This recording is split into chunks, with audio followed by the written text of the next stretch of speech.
Halo semuanya, pada kesempatan kali ini kami dari kelompok 4 akan mempresentasikan pada kesempatan ini materi yang akan kami bawakan ialah perlawanan terhadap kolonialisme sebelum lahirnya kesadaran nasionalisme.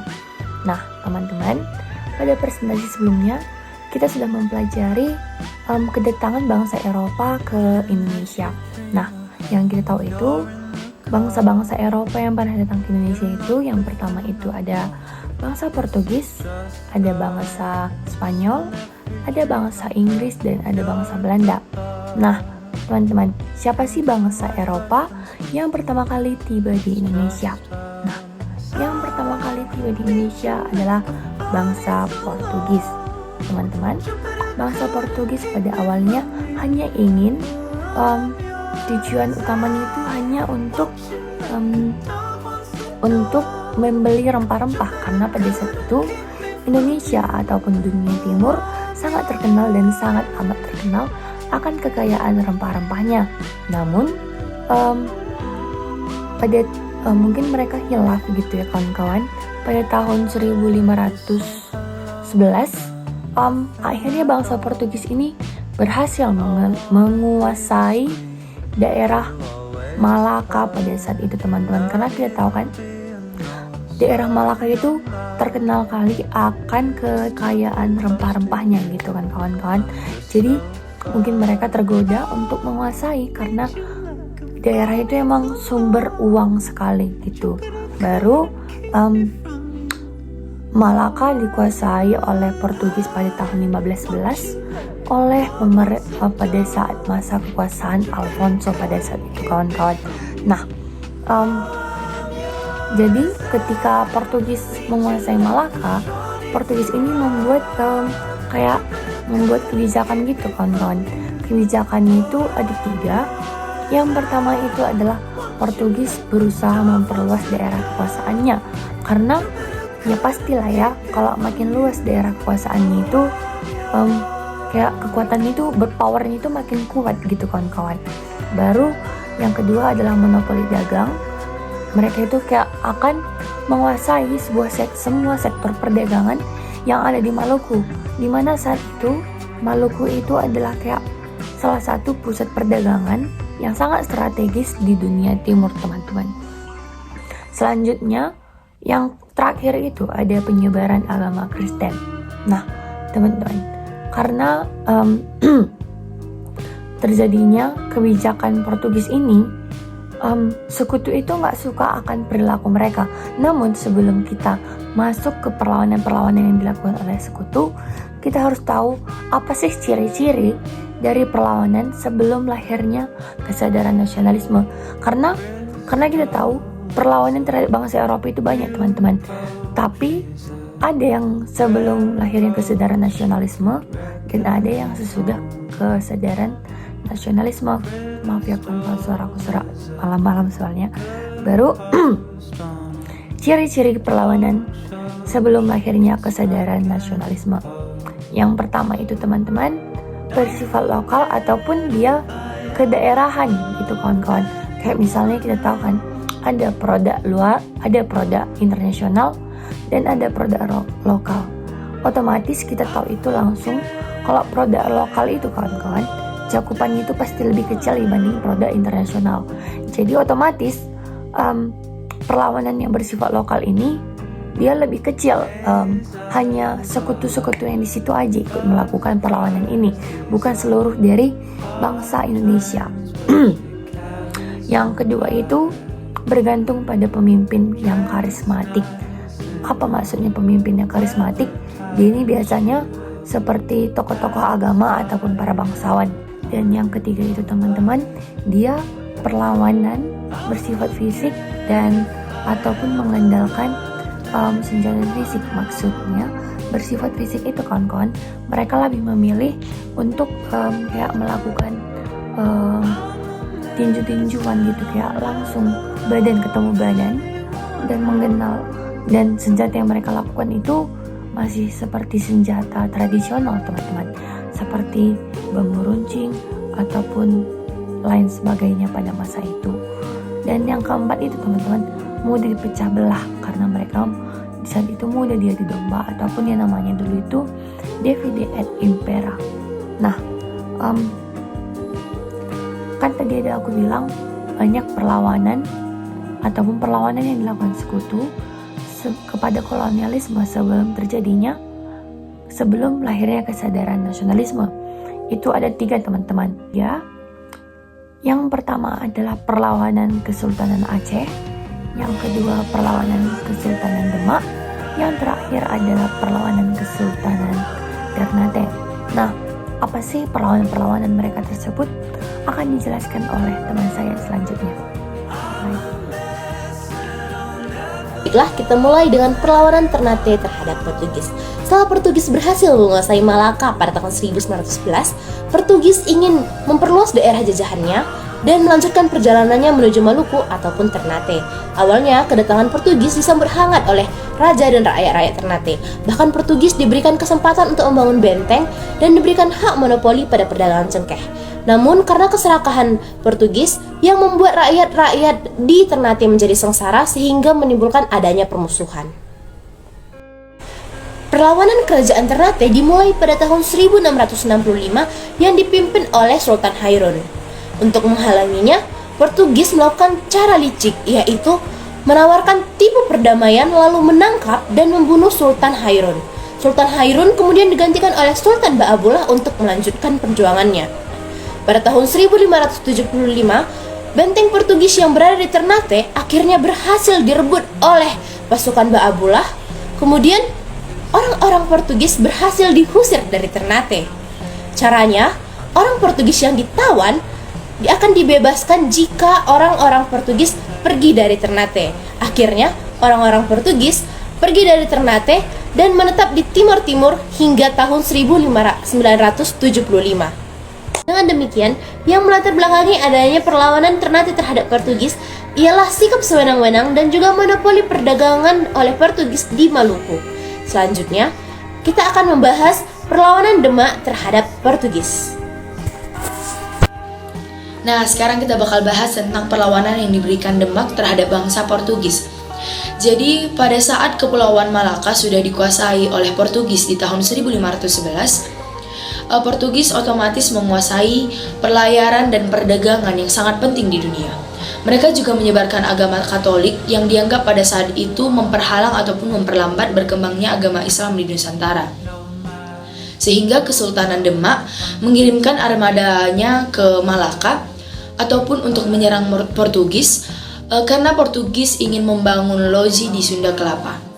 Pada masa kekuasaan Raden Patah, Pati Anus menjadi pemimpin dalam perlawanan yang diberikan oleh rakyat Demak. Mereka membawa 100 kapal dan 12.000 pasukan. Namun hal ini dapat dikalahkan oleh Portugis dan akhirnya Pati Anus harus kembali ke Jawa dengan kekalahannya. Setelah Raden Patah.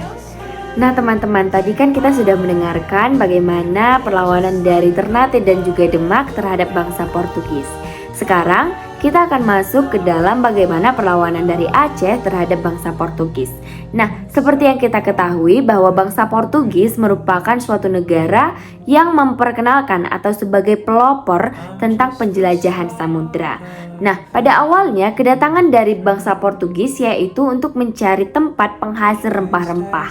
Lalu, dari berbagai penjelajahan negara-negara yang dijelajahi oleh Portugis, sehingga pada tahun 1511 oleh Alfonso de Albuquerque berhasil menguasai Malaka yang menjadi tempat pusat penting bagi perdagangan rempah-rempah.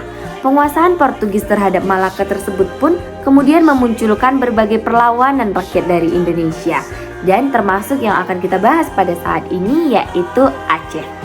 Nah, sejak kedatangan dari orang Portugis ke Malaka yaitu pada tahun 1511, telah terjadi persaingan yang berbuntut permusuhan antara Portugis dan juga Kesultanan Aceh. Jadi Sultan Aceh pada waktu itu diperintah oleh Sultan Ali Mugayat Syah. Nah, yang dimana Sultan Ali tersebut beranggapan bahwa orang Portugis ini merupakan saingan di dalam bidang politik, perdagangan, dan juga penyebaran agama. Jadi Sultan Ali Mugayat Syah ini pun menyiapkan sebuah rencana untuk perlawanannya terhadap perlawanan Aceh terhadap bangsa Portugis. Tentu ada latar belakang mengapa Sultan Ali tersebut melakukan perlawanan terhadap bangsa Portugis. Jadi latar belakang yang pertama adalah adanya monopoli perdagangan oleh Portugis. Yang kedua, adanya pelarangan terhadap orang-orang Aceh untuk berdagang dan berlayar ke Laut Merah. Dan yang ketiga, penangkapan kapal-kapal Aceh oleh Portugis. Contohnya seperti orang Aceh ingin memperniagakan rempah-rempah yang ia miliki tetapi dilarang oleh Portugis. Nah, setelah Sultan Ali sudah mempersiapkan apa saja itu latar belakang mengapa bangsa Aceh melakukan perlawanan terhadap Portugis, ia juga telah mempersiapkan rencana. Apa saja rencananya? Yang pertama yaitu melengkapi kapal-kapal dagang Aceh dengan persenjataan, meriam dan juga prajurit. Yang kedua, dengan mendatangkan bantuan persenjataan yaitu sejumlah tentara dan beberapa ahli dari Turki. Turki yang dimaksud pada saat itu adalah Konstantinopel, yang dimana pada tahun 1567. Dan yang ketiga yaitu mendatangkan bantuan persenjataan dari Calicut dan Jepara. Maka Konstantinopel dan juga Jepara juga ikut turut dalam membantu Aceh untuk melakukan perlawanannya terhadap bangsa Portugis. Nah, teman-teman, mungkin kita di sini bertanya-tanya, kok bisa orang Aceh dapat bantuan dari Konstantinopel dan juga Calicut dan beserta juga Jepara. Nah, hal tersebut dipelopori oleh Sultan Alauddin Riayat Shah, yang dimana dia merupakan seseorang sosok sultan yang sangat muda, bukan sangat muda sebenarnya, yang muda dan juga gagah dan juga beserta berani. Nah, jadi hubungan dari Sultan Alauddin Riayat Shah ini berhubungan baik dengan negara-negara Islam dan juga berhubungan sangat erat, sehingga mudah baginya untuk memperoleh bantuan dari negara-negara yang saya sebutkan tadi, yaitu Konstantinopel dan juga Calicut dan beserta juga Jepara. Nah, setelah seluruh rencana-rencana yang dipersiapkan oleh Sultan Ali pada awalnya, maka Aceh pun mengadakan penyerangan terhadap Portugis di Malaka pada tahun 1568. Namun penyerangan dari Aceh tersebut pun membuahkan ataupun mengalami kegagalan. Meskipun demikian, Sultan Alauddin yang memimpin peperangan tersebut telah menunjukkan ketangguhannya sebagai kekuatan militer yang disegani dan diperhitungkan di kawasan Selat Malaka. Nah, semenjak bangsa Portugis sudah menguasai Malaka, maka kerajaan Aceh pun merupakan saingan terberat lagi bagi bangsa Portugis. Karena para pedagang muslim yang terdapat pada Malaka saat itu sudah mengalihkan kegiatan perdagangannya ke Aceh Darussalam. Sehingga keadaan ini tentu saja sangat merugikan Portugis secara bidang ekonomis. Nah, karena Aceh kemudian tumbuh menjadi kerajaan dagang yang sangat maju pada saat itu, melihat kemajuan dari Aceh ini, Portugis pun ingin menemukan cara agar menghancurkannya. Nah, tetapi selalu menemukan kegagalan dalam rencananya untuk menghancurkan Aceh, kerajaan Aceh tersebut. Namun, walaupun Portugis selalu menemukan kegagalan, dia tetap mendapatkan bantuan. Ada banyak bantuan yang berdatangan dari bangsa-bangsa lain untuk membantu Portugis tersebut dalam melawan kerajaan Aceh. Nah, maka dari hal tersebut, Aceh pun segera melancarkan serangan terhadap Portugis tersebut di Malaka, yang dimana Portugis harus bertahan secara mati-matian, yaitu di bentengnya. Nah, jadi Portugis pun harus menggerakkan semua kekuatannya sehingga serangan Aceh ini dapat digagalkan oleh Portugis. Nah, sebagai tindakan balasan pada tahun 1569, Portugis pun balik menyerang Aceh. Tetapi serangan Portugis di Aceh ini juga dapat digagalkan oleh pasukan Aceh karena kuatnya kerjasama antara Aceh, sehingga seluruhnya kekuatan dari bangsa Portugis pun dapat dikalahkan karena kerjasama dari Aceh tersebut. Teman-teman, mungkin di sini kita ada yang berpikir bahwa kok bisa kerajaan Aceh tersebut dapat mengalahkan bangsa Portugis. Nah, ternyata ada orang di balik kerajaan Aceh tersebut, teman-teman, ataupun yang dapat kita sering katakan yaitu backingan dari kerajaan Aceh tersebut, yaitu bernama Sultan Iskandar Muda. Jadi Sultan Iskandar Muda ini memiliki armada laut yang mampu mengangkut 800 prajurit.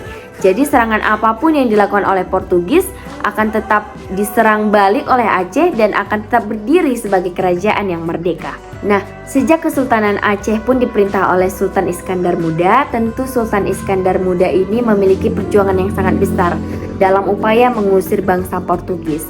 Dan untuk mencapai tujuannya tersebut, Sultan Iskandar Muda pun menempuh beberapa cara untuk melumpuhkan kekuatan Portugis, seperti melakukan blokade perdagangan. Nah, seperti yang diketahui ataupun Sultan Aceh tersebut mengetahui bahwa bangsa Portugis memiliki persenjataan, dan tentu dalam persenjataan tersebut memerlukan timah sebagai pelurunya. Sehingga dengan adanya blokade perdagangan tersebut, Sultan Aceh pun melarang daerah-daerah yang dikuasai oleh Aceh tersebut menjual lada dan juga timah terhadap Portugis. Jadi cara yang dimaksudkan yang seperti saya katakan tadi, yaitu blokade perdagangan tersebut dilakukan agar kekuatan Portugis itu benar-benar lumpuh.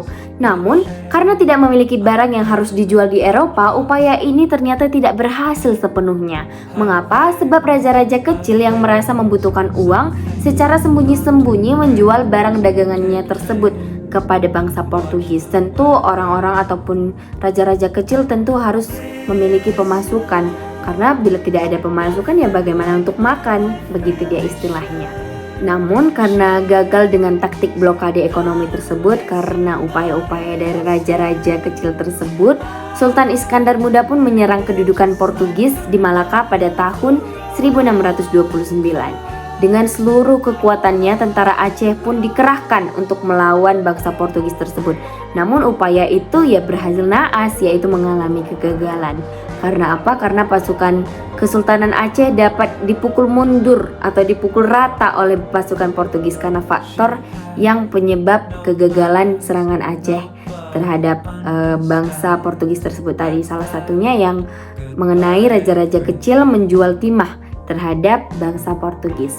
Nah, di sini ada lagi faktor penyebab lain. Yang pertama adalah tidak dipersiapkannya dengan baik. Lalu yang kedua, perlengkapan senjata yang digunakan masih sederhana. Walaupun dia mendapat perbantuan ataupun dia mendapat bantuan dari Konstantinopel, tentu persenjataannya tentu tidak kalah, masih kalah elit dengan yang dimiliki oleh bangsa Portugis. Lalu yang ketiga, terjadi konflik internal di kalangan pejabat kerajaan Aceh. Tentu karena adanya seperti perdagangan secara diam-diaman tersebut pasti mengalami konflik antara raja-raja ataupun sultan-sultan yang berada di Aceh.